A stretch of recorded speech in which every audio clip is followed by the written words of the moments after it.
The Princeton University Online Dictionary defines shop talk as talk about your business that only others in the same business can understand. And behind your back, here's the reaction that shop talk gets you. What does forest stewardship mean to you? Something that takes over the forest, that dominates. 18. Eutrophication. Well, used like something that's real or natural. I assume to perhaps to leave something to be the way it ought to be, the way natural. Emerging ruin.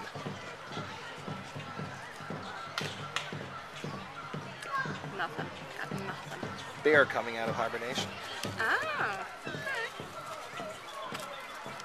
Should have closed captioning on your website. Now it's tempting to try and teach them your shop talk, but in practice, it's a waste of time. Adults learn less than one new word per week. You have a lot of competition. That's why step 3 of the communicating conservation method is to swap the shop talk. Here are some examples. The word biodiversity appears on the Maryland DNR website hundreds of times. But when market researchers study the term, they find very little recognition or understanding of it out among the everyday citizens and voters. So when communicating conservation to citizens, you should swap out the word biodiversity and swap in words like wildlife, healthy animal populations, or extinction, depending on the context. The word easement appears on the Maryland DNR website hundreds of times. But when market researchers study the term, they find that voters prefer many alternatives to it.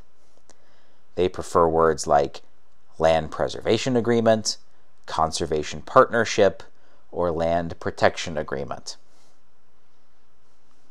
The word sustainable appears on the Maryland DNR website almost 1,000 times. Yet when market researchers study the term, they find that landowners mostly don't understand it, and some of those that do don't like it. So in communicating conservation to citizens, you should swap out the term sustainable and swap in words like responsible, balanced, or planning ahead, depending on the context.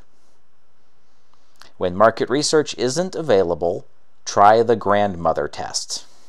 Ask yourself, could my grandmother define this term for a stranger? If not, it's shop talk, so swap it out. Here are the takeaways from today's lesson. Professional shop talk saps citizens' confidence, and trying to teach citizens your shop talk is generally futile. So remember the grandmother test, and seek plain English substitutes for your professional shop talk wherever possible. Now that you've watched today's lesson, here are the next steps. Take the quiz, join the forum, and review the extra materials.